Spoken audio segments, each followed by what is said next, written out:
back to Shattering Myths. It's my pleasure to be able to welcome my good friend, the man that I consider to be the foremost expert on the religion of Islam, a man who has risked his life and has devoted his time freely to helping people understand this scourge. It's interesting, of course, that I'm speaking of IQ al-Rassooli here, that many people will condemn IQ as being hateful and of promoting hate speech and being an Islamophobe, when in fact the most compassionate, the most caring, the most loving thing that any human can do is to expose and condemn doctrines which are merciless, which motivate terrorists to kill, which is precisely what IQ al-Rassooli is doing. Welcome back, IQ. Thank you for having me. IQ is the author of a series of books called Lifting the Veil. If you were to Google IQ al-Rassooli and Lifting the Veil, you'll find them for sale at stores like Amazon. Highly encourage you to read his books. What IQ does is simply he recognizes that there's two ways that you can organize information, and the Quran and Hadith, which supply 100% of what's known about Muhammad and his creation of this religion known as Islam. 100% of what can be known is essentially in five sources, four Hadith sources and the Quran. And what IQ al-Rassooli did was to arrange that material by topic.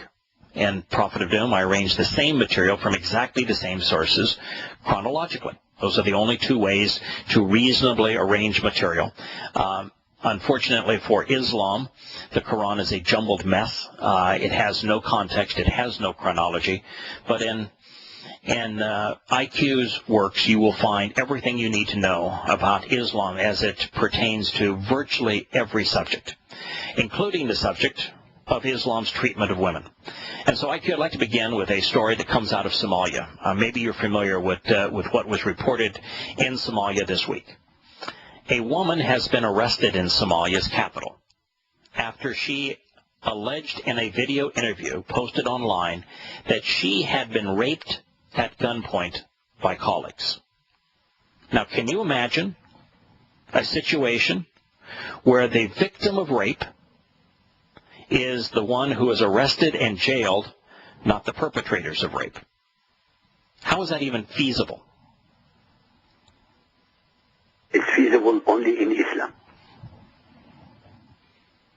Now, this journalist even the journalist who interviewed the 19-year-old woman who was raped by her colleagues in Mogadishu. So she, too, the journalist who recorded this interview, she's also in jail. But the two men who perpetrated the rape, they have not been arrested.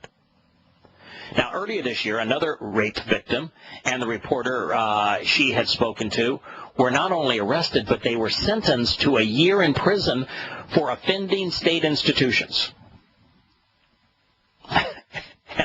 all the while, this is not happening now in the areas controlled by al-Shabaab. This is not happening with the Lads, that is the Islamic terrorist organization.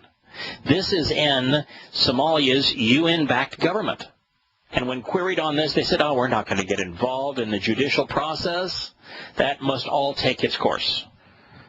So here's the United Nations and the United States aiding and abetting a government that thinks it's just fine to incarcerate, to jail, to punish the victims of rape and those who, as journalists, reveal that a rape has occurred while the perpetrators of rape run free.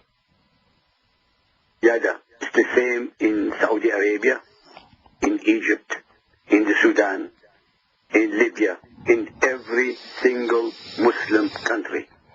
This is what it is. This is Islam. This is Sharia.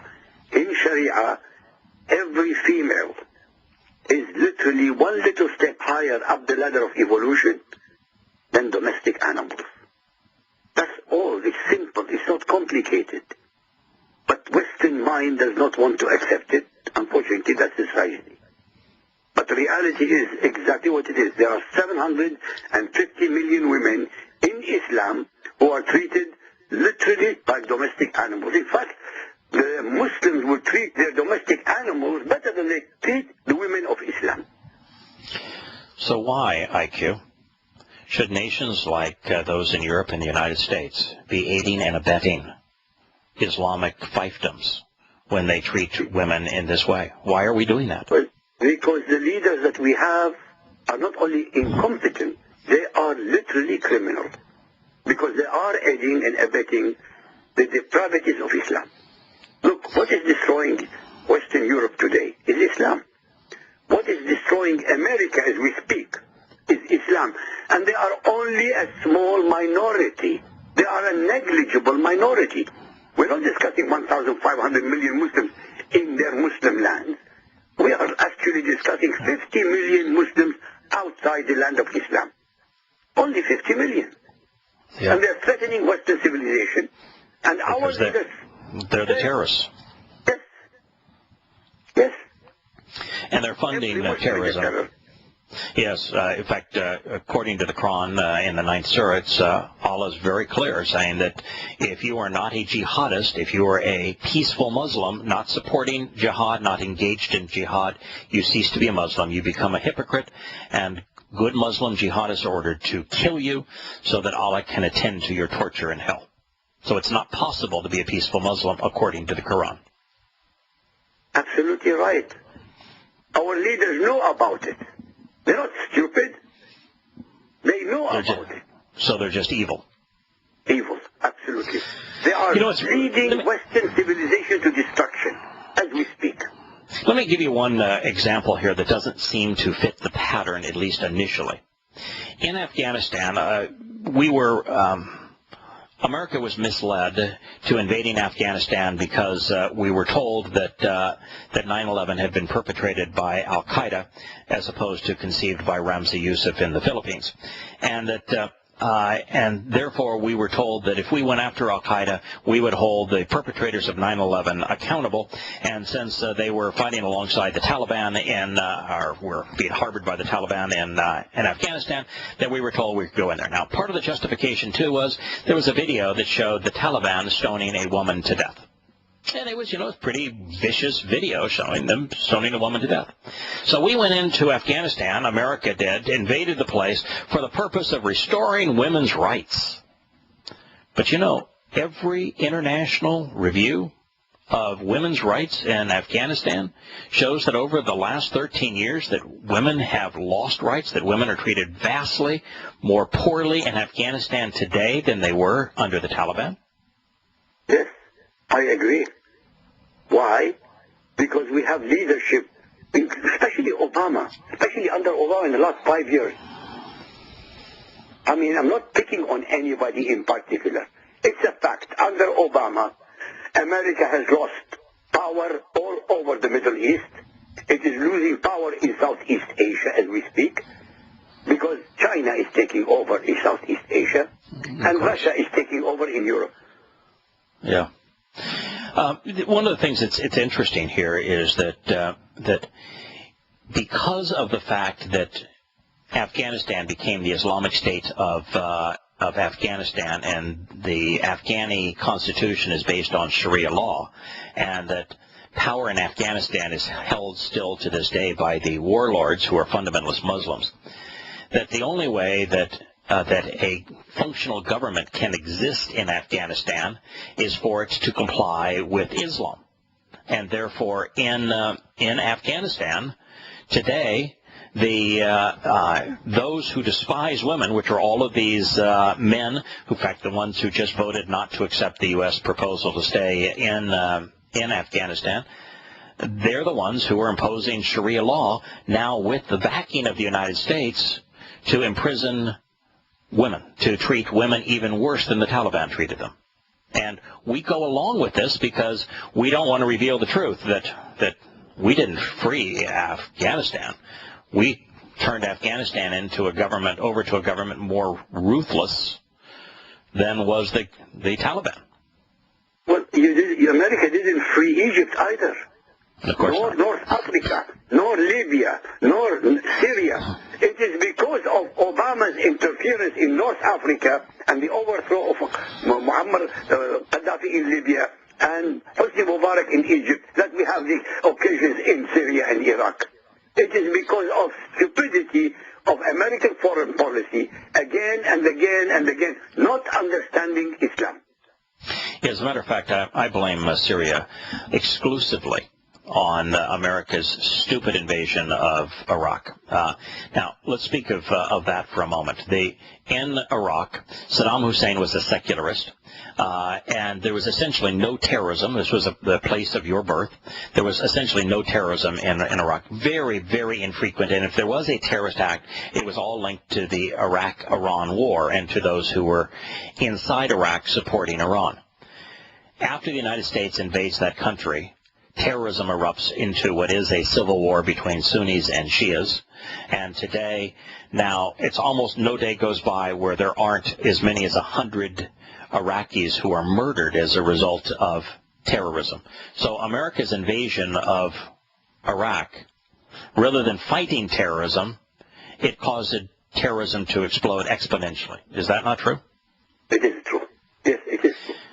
But also by America's invasion of Iraq and deposing the Sunni secular dictator and replacing him with one person, one vote, with 2/3 of the Iraqis being Shia, did we not let Iraqis elect government officials who were approved and who are controlled by Tehran, the mullahs in Tehran?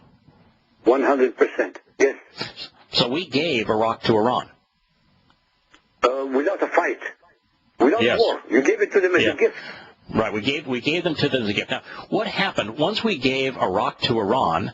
Did Iran not then take total control of Syria and of Lebanon? Yes. So as a result of that, the Shias, which are a minority of Muslims, they only represent about 10 to 15% of Muslims worldwide, they all of a sudden are in a much more dominant and influential position relative to Sunnis like Saudi Arabia and Qatar and Kuwait in the Middle East. So what did the Sunnis do to confront the Shias? Now, I'll let you answer that question when we return. But I'm of the conclusion the Syrian civil war is a direct result of America giving Iraq to Iran, and that it would not exist had we not blundered in that way.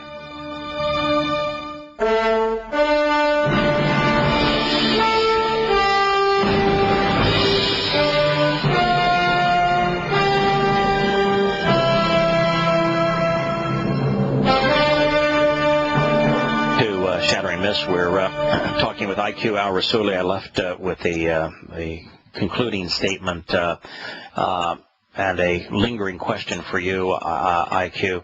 Would the civil war in Syria be ongoing had the United States not invaded Iraq and given Iraq to Iran? No, it wouldn't have happened. It was only because of the interference of America in the Middle East that this happened.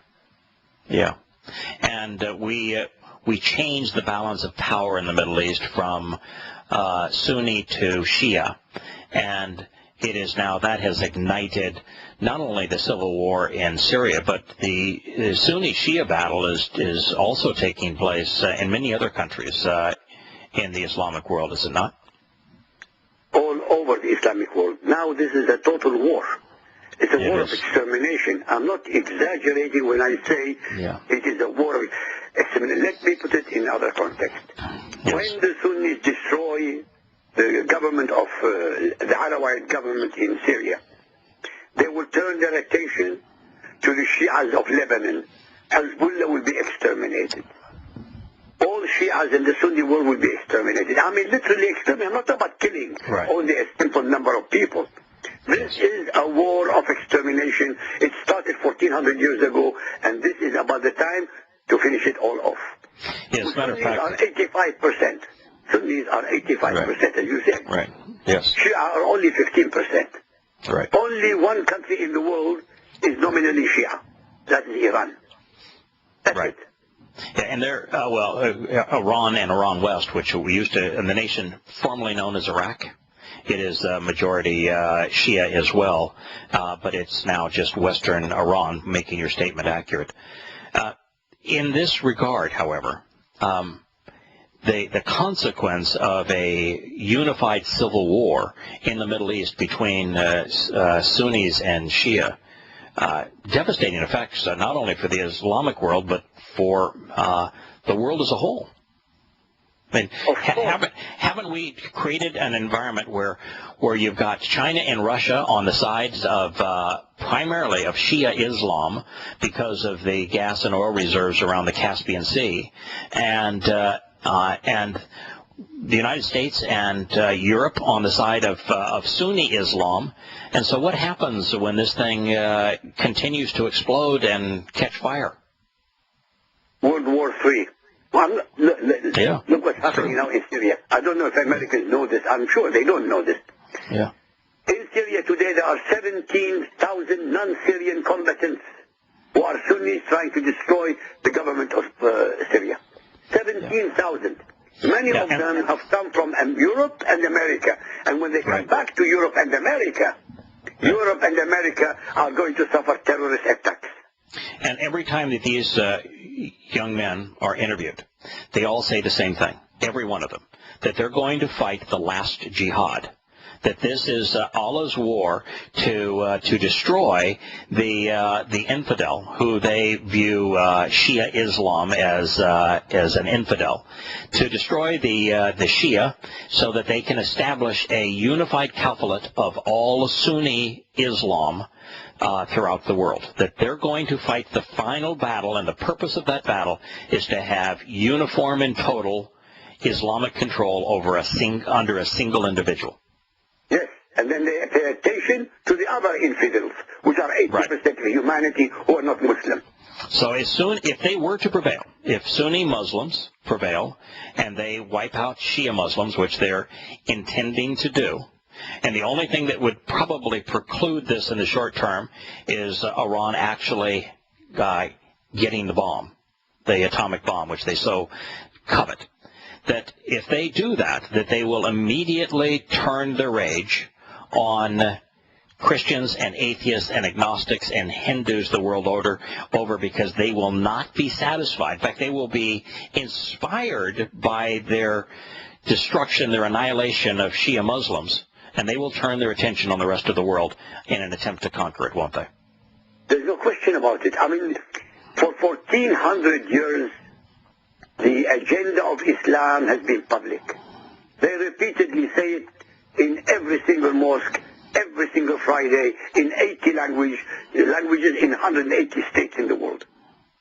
It is to dominate the world. They want to raise the Islamic flag on the White House, on the Vatican, on the Champs-Élysées, on the Houses of Parliament, and all over the world. Now, it's been my conclusion, IQ, and I'd like you to comment on this, that Islam is way too corrupt. It's too dumbing of its victims, too corrosive for Muslims ever to be able to conquer Europe or to conquer America. But that is not to say that they can't destroy it, that it doesn't take nearly the amount of intelligence and planning to destroy something as it does to conquer it. And from an Islamic point of view, that will be almost as good. We'll return with that question when Shattering Myths continues after the commercial break.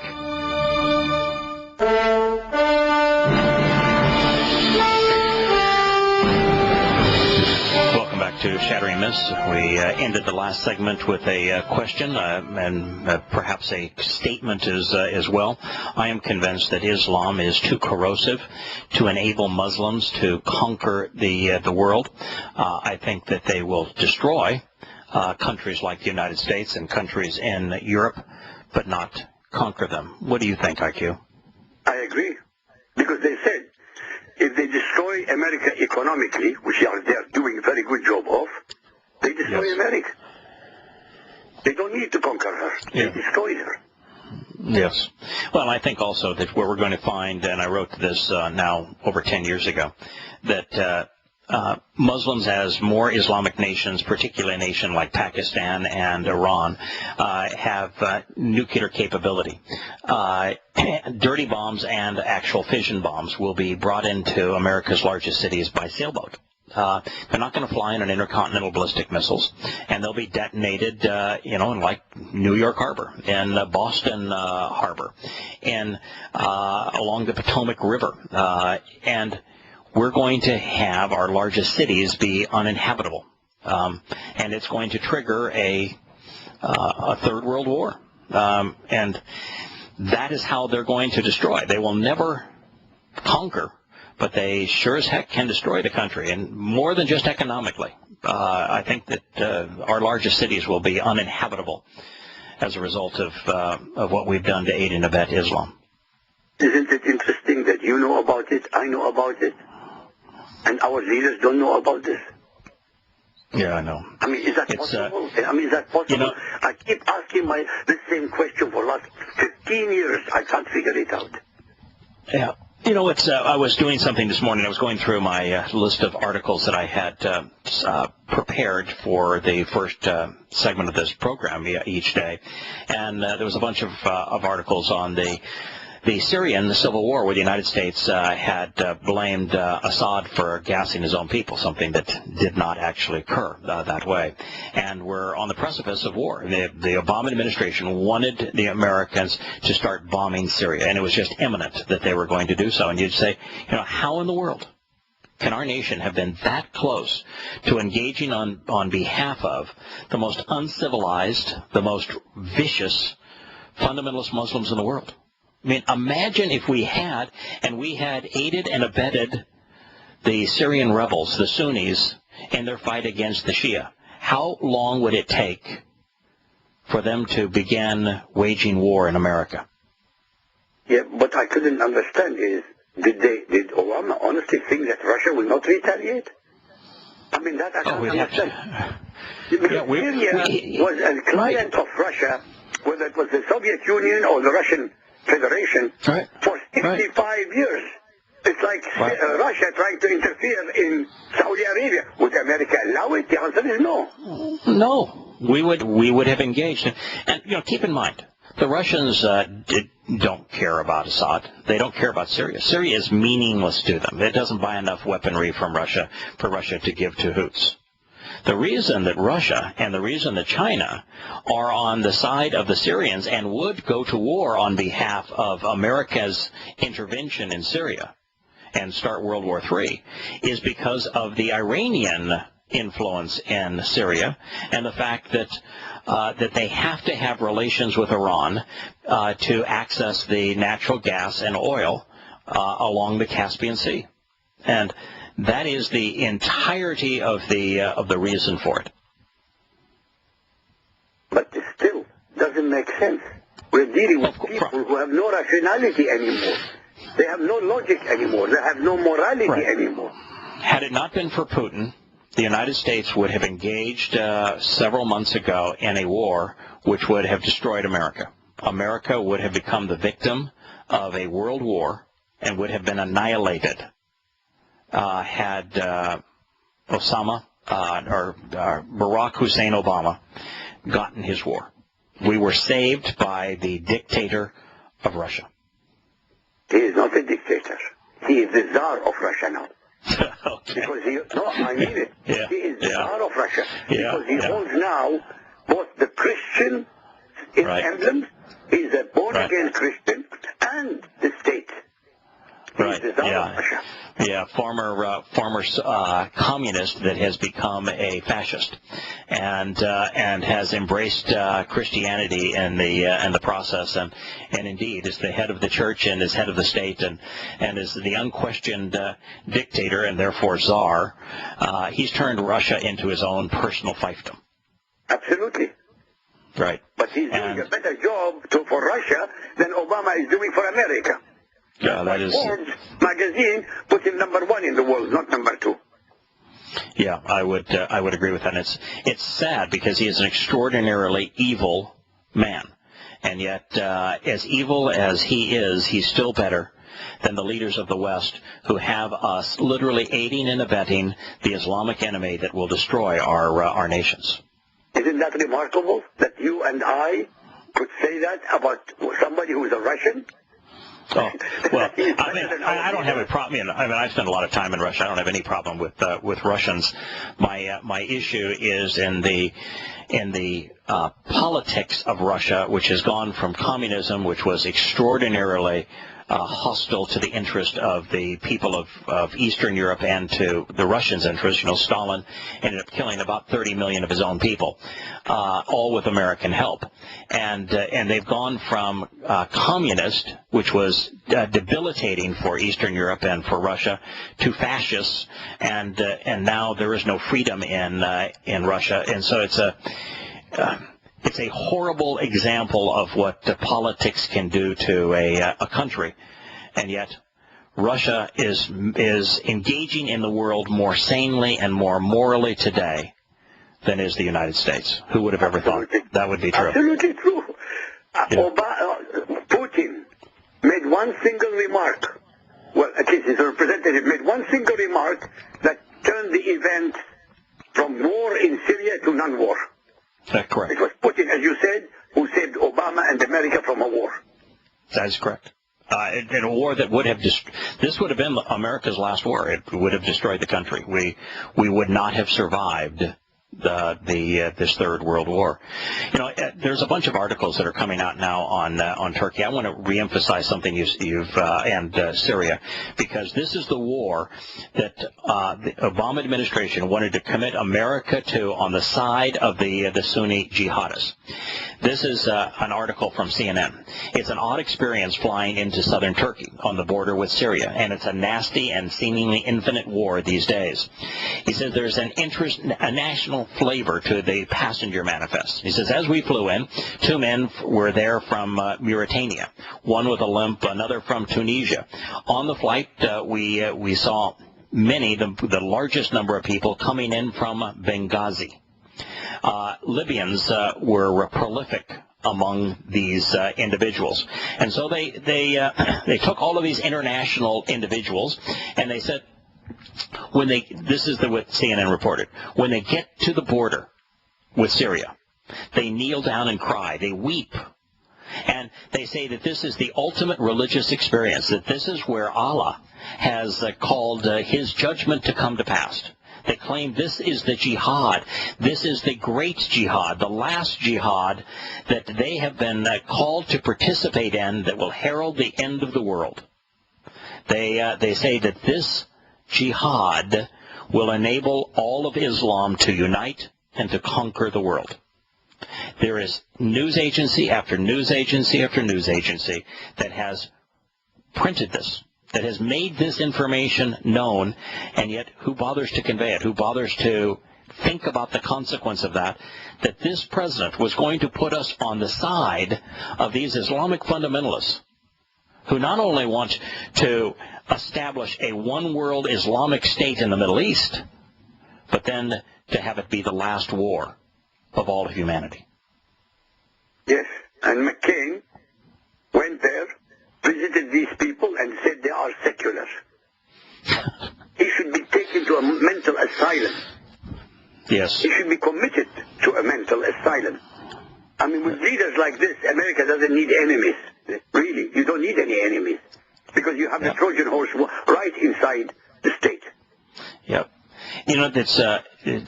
This particular report speaks of how these young jihadists, who are all fundamentalists, are just religiously effervescent about this experience, and how all of them speak of wanting the opportunity to die as a martyr in this great jihad. And this is the... Yes. They are ecstatic. Right. They are looking for martyrdom. Yes. Not for Islam, not for Arabs, not for Iran, for the 72 virgins in Muhammad's whorehouse version of paradise. Yeah, but think about how stupid you'd have to be to believe that the Creator God of the universe rewards those who kill others with perpetual virgins and rivers that flow with wine. How stupid would you have to be to believe that that is God's idea of a reward? You go off and kill for me, and you kill particularly women and children for me, and I'm going to reward you for dying, killing others with a perpetual onslaught of virgins. Yada, I have had on many occasions $100,000.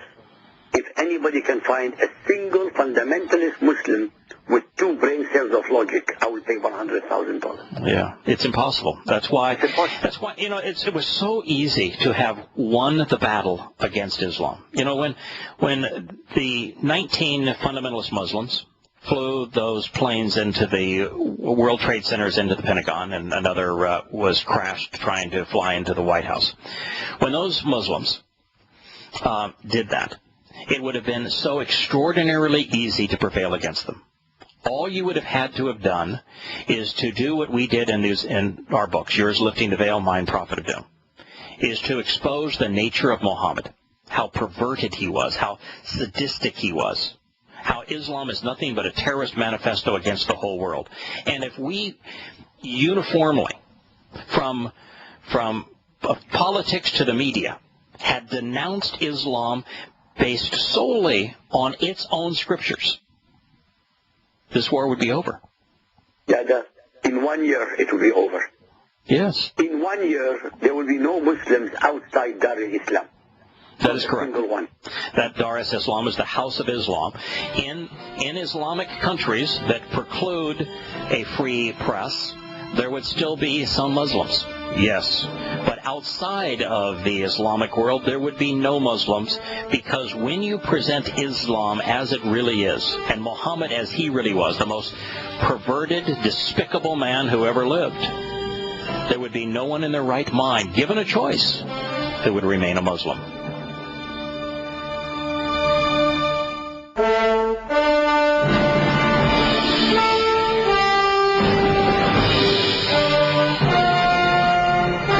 Shattering Myths for today with al-Rassooli. He is the author of Lifting the Veil, The True Faces of Muhammad and Islam.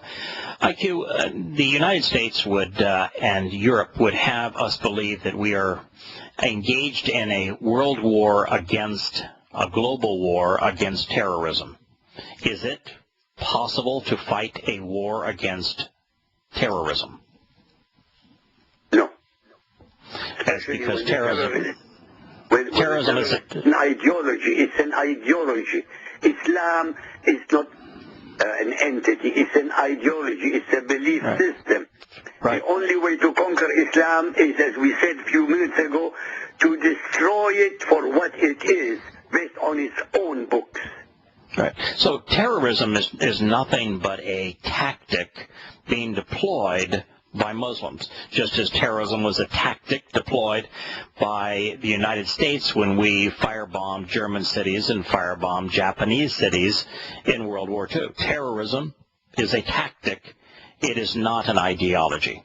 So you can't fight a war against a tactic, and if you're not fighting your war against the ideology that is deploying the tactic, you have a 0% chance to prevail. Isn't that true? Absolutely. That's why we're not prevailing. That's why we are losing. When I say we, I'm talking about the Western world. We're losing in every confrontation with Islam. Is there anyone in Syria, in the Syrian civil war, from the Sunni side, the jihadists, that are saying that they're trying to establish an al-Qaeda state? Every single one of them wants to establish an al-Qaeda state. No, I don't think a single one of them does. I've not heard a single cry for an al-Qaeda state. They want to create an Islamic state. Wait, maybe the wording is wrong. Not al-Qaeda. They want to have Islam. They want to have an Islamic state. They want to have Sharia be imposed. But Al-Qaeda was simply one of 1,000 Islamic terrorist organizations. One of 1,000, not even a particularly big one, not a particularly meaningful one. In fact, they were de minimis compared to the Taliban, and even in that part of the world. They're nothing but, we're nothing. In fact, they don't even exist anymore. But at their height, they were nothing but one of 1,000 Islamic terrorist organizations. That's true. So I misunderstood your meaning. What I meant is Al-Qaeda wants to establish Sharia.